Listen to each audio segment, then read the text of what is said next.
everyone. Today I am delighted to introduce our next guest, Dr. Amy Merenda. She is a dedicated school psychologist and licensed educational psychologist based in Northern California. With 6 years of invaluable experience, Amy is currently providing her expertise to support an elementary school and is a contributor to our prepared school site community.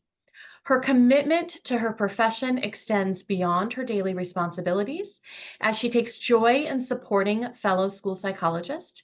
Amy's true passion lies in advocating for neurodiversity-affirming practices within the field. She firmly believes in the beauty of every brain and expresses deep gratitude for the opportunity to work collaboratively with students and families alike. Join me in welcoming Dr. Merenda, a compassionate advocate for neurodiversity and a valuable asset to the education community. So happy to have you here with us, Amy. Welcome. Thank you so much. I'm excited to be here. All right, we are kicking off with, it's such an important question, something that everyone asks everyone else. What is your favorite TV show that you are watching right now? The most important question of the day.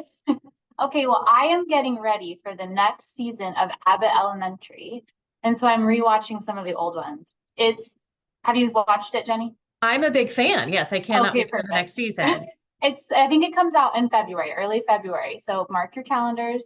I am so excited. It's just so fun to watch something that's relatable and also hilarious. So nice break from the day.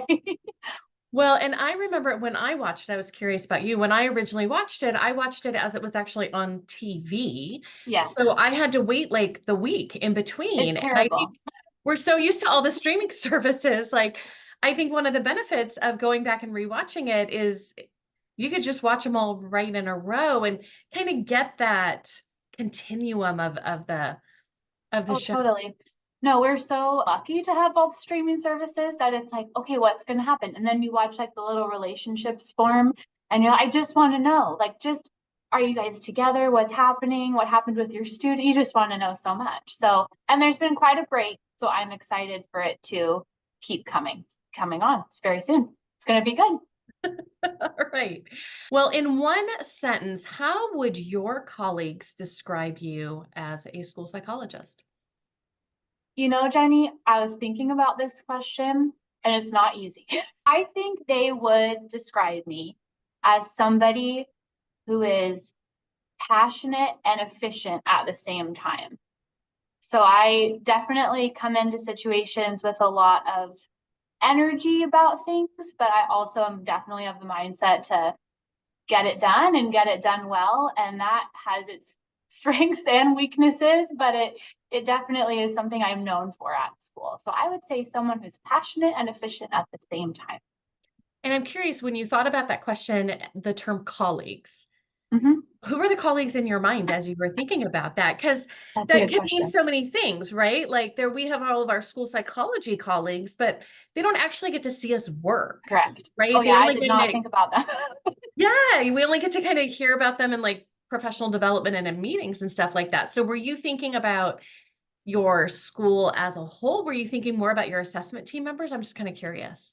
I was thinking about everyone who's ever been in a meeting with me, because I think that's really like the place that people can see your style shine.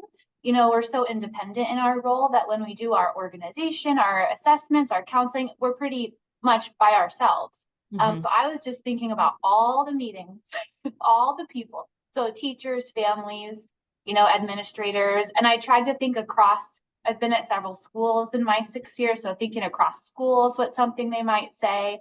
And those were the words I thought, okay, I think those are fair across settings. Passionate and efficient. I like those. Oh, yeah. I like those a lot.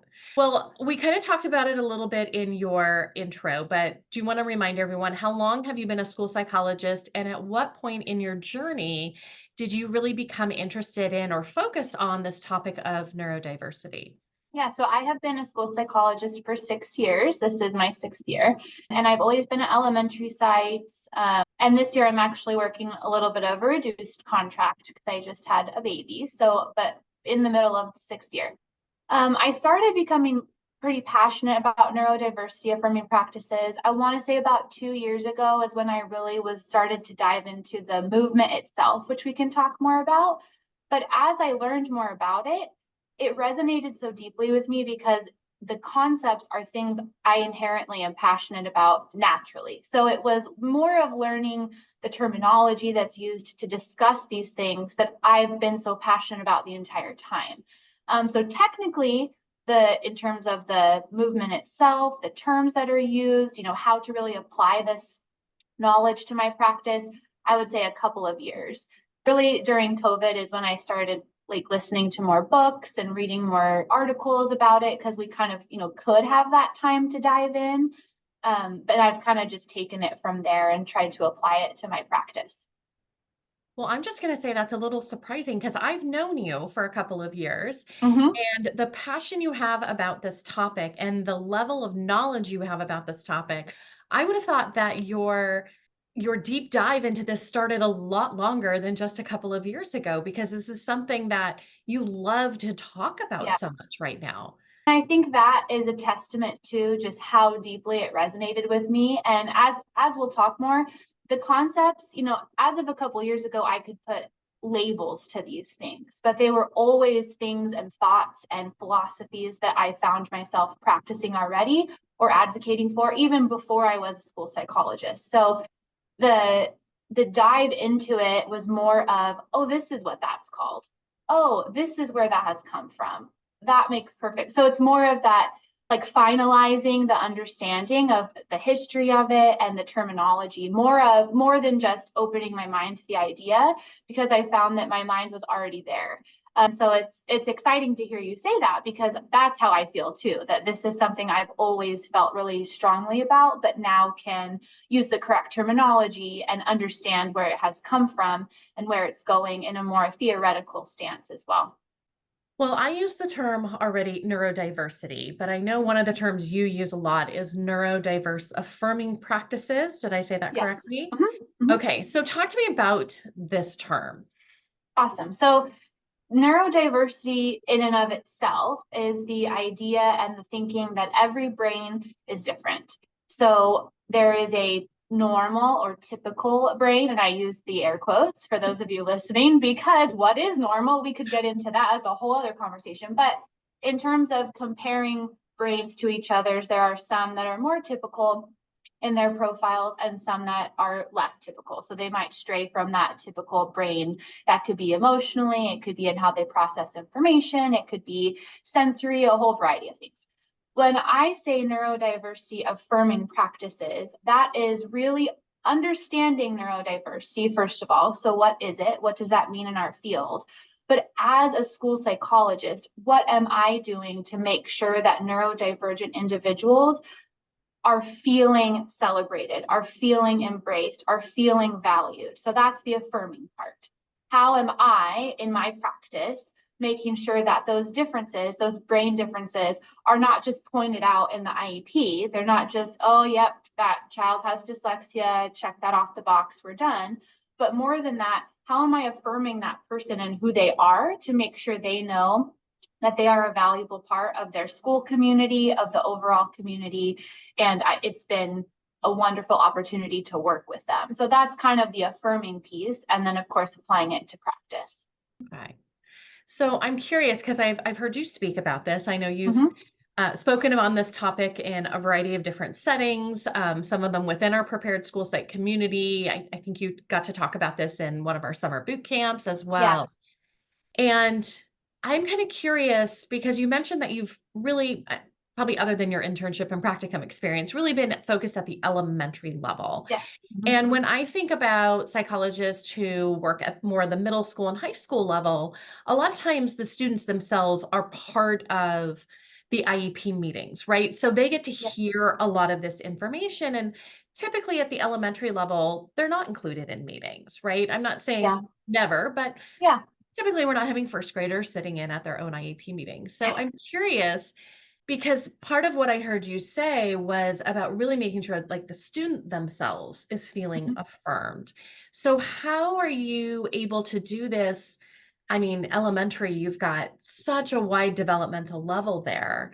Great What would be question. a couple of examples of how this is done for, like I said, a first grader Mhm. versus like a fourth or fifth grader? Great question. And I have two things that come to mind immediately. So, first, it's the actual assessment process itself. You have so many opportunities to affirm that person and that child for who they are. And that can be any age. We can do a pre-K student who's non-speaking all the way to a 12th grader or older, to whatever challenges they're experiencing. And we can do that in a lot of ways. So we can tie in student interests in every opportunity that we can. That's something I try really hard to do with the younger students, because if you take time throughout the assessment process, really starting in square one, the MTSS process or pre-referral, whatever schools call it, that pre-assessment process, you can learn a lot of that information from the get-go. What do they love? What does the child love to talk about? What do they love to play with? Do they have a favorite color? Do they, whatever it could be, their preferred interests. And if you can tie those into the assessment process in any way you can. Now, I know we have standardization practices and all that, so you don't have to break those, but you can bring those things into the assessment. That is a tiny gesture that's going to go a long way, because it shows that I have taken the time to understand what you like to do, what you enjoy, and I want to enjoy that with you. I am affirming the fact that it's okay to love that. If all you want to talk about are trains, I love talking about trains. Let's talk about trains. It doesn't have to be a negative thing. And I use the word negative loosely because in neurodiversity, we understand that nothing is inherently negative or positive. Things are what they are. So if you have an interest in trains, then you have an interest in trains, and that's what it is. So that's one way.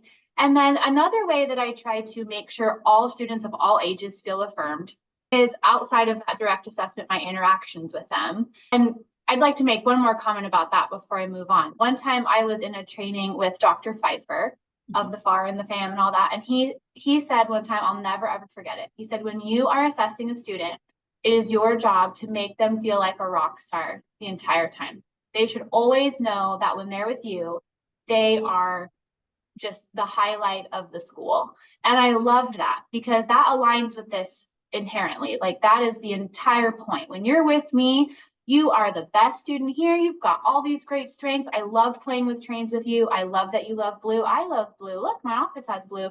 Whatever it is that you need to do. And that can apply to all ages. Of course, the interests probably are different, and the way you would do that might look different from first grade to, fourth grade or to eighth grade beyond. And then the other way that I think about making sure students feel affirmed is this is kind of new for me, but I've gotten great feedback on it so far. And it's writing the student a letter at the end of the assessment process. So and I did not come up with this idea. For anybody listening, if you came up with this idea, you are a genius. But I've started to take it on. And what I do is I go through all the assessment results after I finish the report. I kind of look into my summary probably more, because that's where I've consolidated the information for myself. And I write the student a letter at their particular level. So if it's kindergarten, I try to write it kindergarten friendly and so on and so forth. But all I do in that letter is explain all of the wonderful things that I learned about their brain. So if they have a relative strength in visual spatial processing, then I would explain what that means. It was so awesome to work with you. I learned that you are really good at putting pictures together. I can't wait to see what you do in second grade with that. I try to take that time to just praise them for being themselves. Now in kindergarten, they're not reading that letter, but their parents are. And when they get older, they can read that letter. I actually, when I was thinking about this practice, I saw an example of somebody doing this, and they actually wrote a letter for a non-speaking student, but they used pictorial images to explain all of the students' strengths. So they tried to even use that child's personal strengths in understanding the letter. So all these efforts are really just to make sure that that child knows how incredibly important they are in the space that they're in, despite the challenges.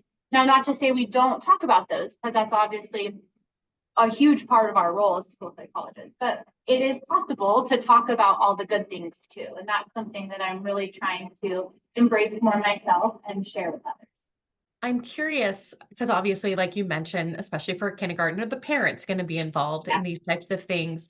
What kind of feedback have you gotten from parents when you've shared this letter? Is this something you share like at the IEP meeting? Is this an after follow-up type of thing? So I attach it to the back of the report that the parent gets. So it's not something I talk about necessarily at the IEP meeting because I want it to be something just for that student and family. Not like it's a secret or hidden, but more private and intimate kind of part of piece of information. I have gotten wonderful feedback from parents. In fact, parents have written me emails after, called me after just to thank me for taking that time. And I think that for those younger students, the parents are, like I mentioned, the ones reading that first. They might share it with the student, but that matters too, that the families are feeling affirmed in who their child is. Families get tired of hearing all of the issues and the problems and the categorizing a child in this way or that. And again, that's a huge part of our job to do that. But we can have the lens of making sure we are highlighting who that person is more than what they're not. Well, as you mentioned, you've kind of, heard more about the exact terminology just a Yeah. couple of years ago, but that this really aligned with kind of just your thinking process about this field and working with the students and the families that we work with. Why do you think this topic is so important to you? That is an easy question to answer. So I was really propelled into the field of school psychology because of my older sister.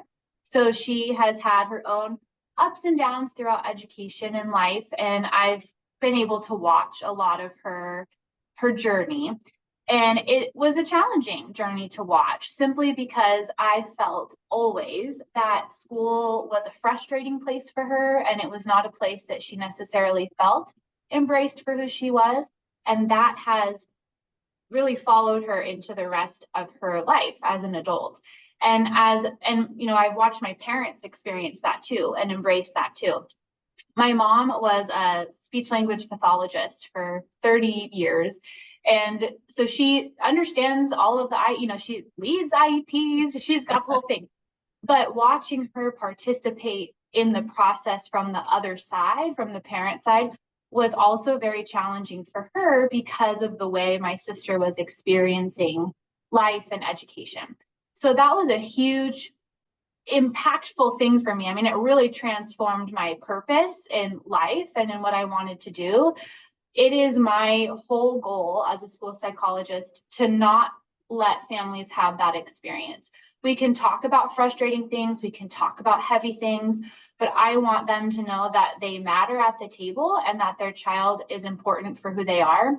There's nothing inherently wrong with any child. There's nothing to be fixed, and that it's our job as a school to support them no matter what.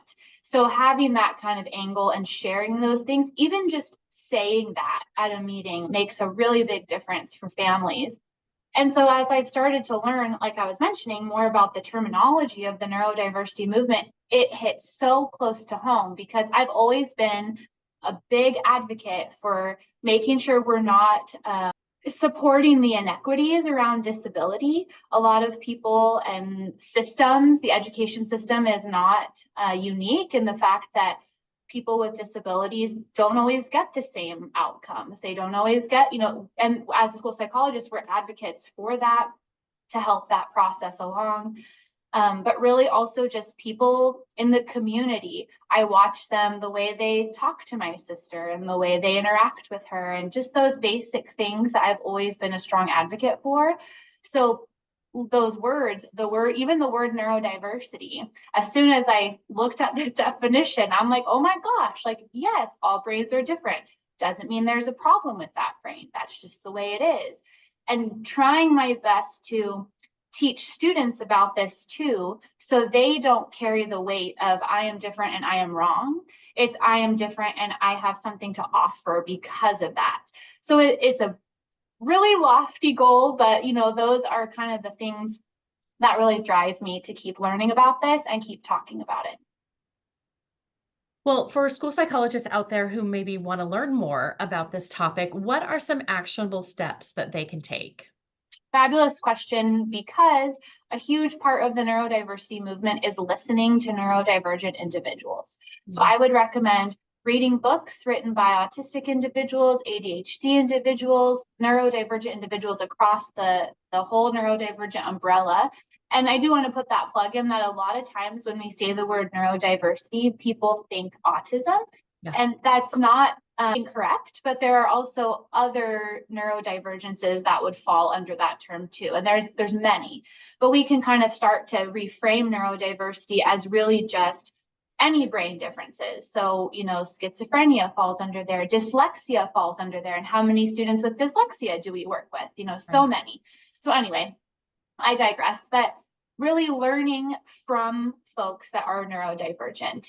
There's one author in particular that I do want to recommend his books just because I love them so much, but Jonathan Mooney is a fantastic author. He is an ADHD and dyslexic, so he is somebody we can listen to and learn from firsthand, which is, again, part of the movement. But also, he writes in one of his books, book that I'm referring to is called Normal Sucks, but he writes about his experience with his school psychologist. And it's not the most pleasant experience that he's referring to. And when I was reading it, I almost wanted to skip, I don't want to read this part. But I'm glad I read it, because it was yet more kind of evidence as to why talking about these things is so important and matters so much. I firmly believe that no school psychologist on this entire planet goes into any situation with the intention to upset a child. Right. But sometimes we accidentally can or do. And so how can we, do everything in our power to avoid that? And so I highly recommend him. But anything like that, there's a website also called Neuroclastic, and that website is completely compiled of different resources and poems and articles written by neurodivergent individuals. It's like an entire community of folks that contribute there. So anything like that. You can, of course, also watch videos on this, read books about neurodiversity, but I would say the biggest push is listening to neurodivergent individuals themselves.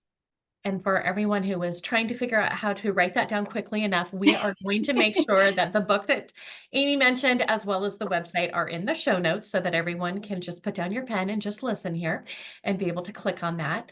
One of the things as you were speaking that reminded me about when I was learning more about this movement, I will say one of the things that I did was notice that there's some Facebook groups out there. Yes. Yeah.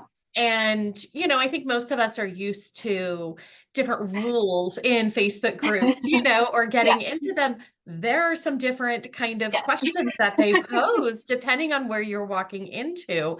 And, there's some groups that are very anti-ABA, and I was just surprised by the question you have to answer to just get into the group.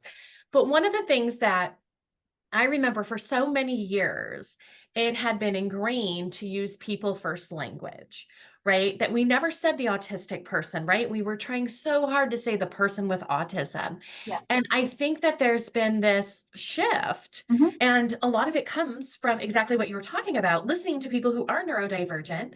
Exactly. And not everyone believes in people first language. Like the neurodiverse individual doesn't want, they're okay to be called the autistic person. Yep. And one of the things that made me really more thoughtful in talking with parents and talking with students themselves is asking what they want, what kind of terminology we want to use for this individual person, and not just assume people first language or the opposite or whatever. Absolutely. And to be honest, as a school psychologist and someone who was trained in person first language, it's really uncomfortable it's uncomfortable when you were saying it. Yes. Earlier I was like, okay, but like you said, and really I'd like to kind of highlight the thinking about the change. So they call it disability first language. Sometimes that's a way that it's phrased, but the thinking is that if I have to remind you that I am a person with autism, then I have to make sure you understand that I am a person. So it's separating the fact that the disability is separate from who I am as an autistic person. Now, when you combine those, so you might say an autistic person, which even that I'm like, I'm saying it's uncomfortable. But the reason for that change for some folks is because being autistic or being dyslexic or whatever it is truly makes them who they are. It's not a separation of their person. So it's that thinking that it's a part of me and what makes me who I am. But I love your kind of insight there, Jenny, that we definitely should be asking folks what they prefer. Of course, our younger students won't have a preference or understand likely, but we could ask their families if they're comfortable with that. We could talk about the differences. A lot of times in the school setting, we're some of the first people to even inform families of these disabilities or the way that their brains are working. So we can use that as an opportunity to inform them about the neurodiversity movement. And here's sometimes the language that is used. And maybe you can think about what makes sense to your family, or, just taking it as an opportunity to learn and teach others. But you make a great point. And I think that's another chance we have to listen to neurodivergent individuals.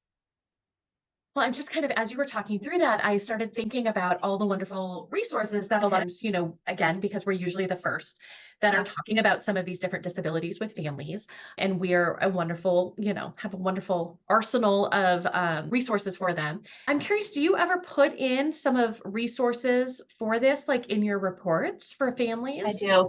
Yeah, in my recommendation section, usually the first thing, I have a little blurb that I have written, and it's just a product of my own brain. So it's not perfect in any way, shape, or form, but it just explains what neurodiversity is, and that we as an IEP team and as a team supporting this child should always focus on their strengths as well as the areas that they need support in. And I take that opportunity to teach them about what neurodiversity is just in general. Now, I do put in resources about the neurodiversity movement as a whole. So I like the neuroplastic website is a great one, but I try to cater to the specific needs of that child. So for example, the neuroplastic website is mostly focuses on non-speaking individuals. And so I might include that if there's a child that's not speaking, right? So I try to cater to that specifically. Do put in a lot of book references for all kinds of students. The Jonathan Mooney books I use for a lot of our dyslexic students because he's a very inspirational speaker and writer too. So it can give some, optimistic views of some of these things as well. But that's a great question. I put as many as I can because a lot of times, like we said, this is the first time folks have even heard this term. And I've also noticed the flip side of that. Families either know nothing about the neurodiversity movement or they're extremely well versed and they're very appreciative of that acknowledgement. So it's either like they're passionate about this and they've looked us up to support their child, or the opposite of, oh, I didn't know that. Thanks for teaching me, kind of an opportunity. Wonderful. Well, we're going to do a little reflection question here. When you reflect back to when you were a first year school psychologist, what advice would you give to someone who's new or newer in this field? I would tell them to trust themselves. So I think a lot of times most times, I would venture to say most times, we are the person in the room that people are looking towards for answers or for support.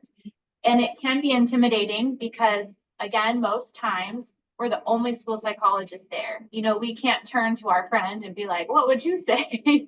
You're alone there. But trust yourself and share the information you have and what you've been trained on. And if you don't know, that's completely acceptable to say that, to say, that's a great question. Let me get an answer for you. And then go back to your resources and look up what you can. You are, as the school psychologist, someone who is respected and appreciated at your sites where you very much should be. And so to be able to say that, I don't really have an answer, is very respectful and professional too, and can sometimes be a learning experience for you.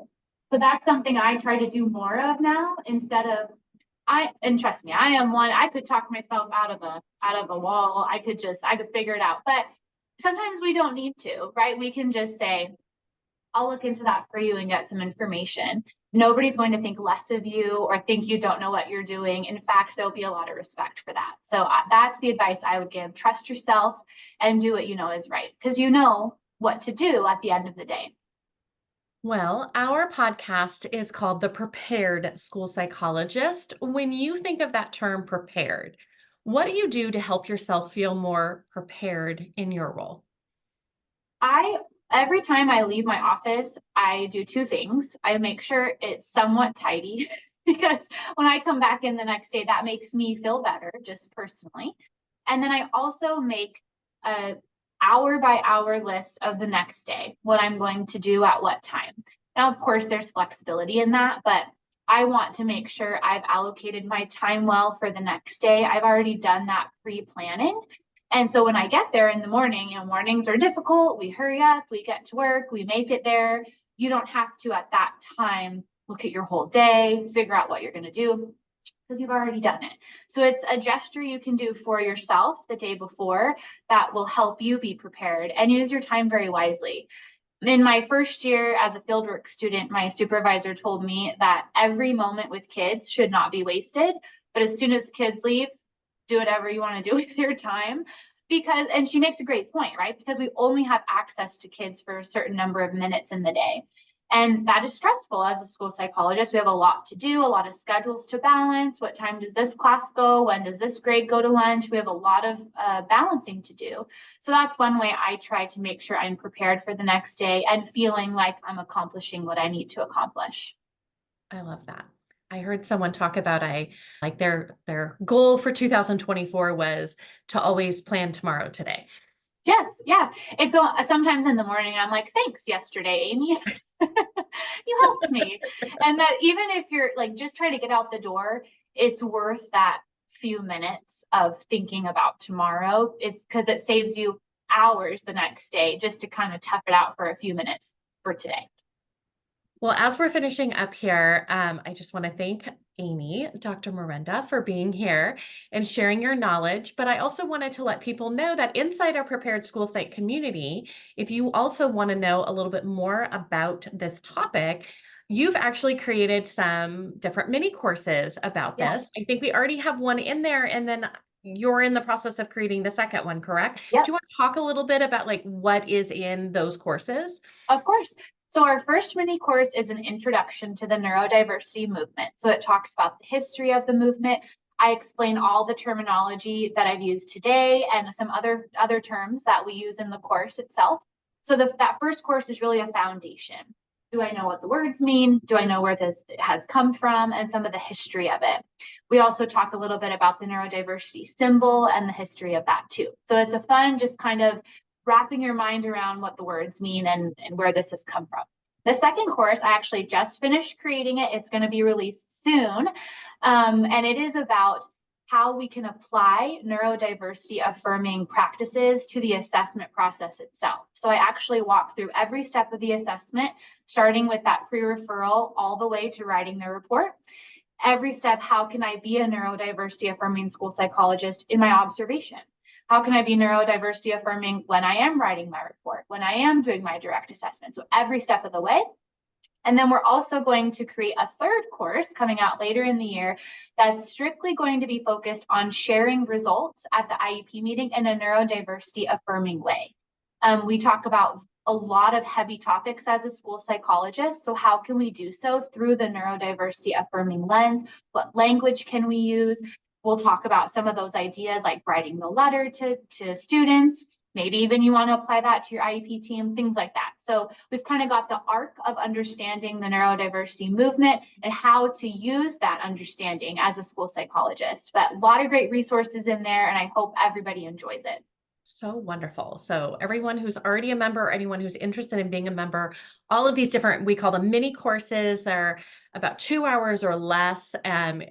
Variety of different videos and resources available for people. And if you need to purchase CEUs, those are available. If you need a certificate of completion, those are available for any of our mini courses. So I am so excited that you're part of our community and providing all of this wonderful information for all of our Prepared School Psych community members. So thank you so much for all of your work, and thank you so much for your time together with me today on this topic. Of course. Thank you so much, Jenny. It's always lovely talking with you, and today was so much fun. All right. We'll see everyone next time. Bye, everyone.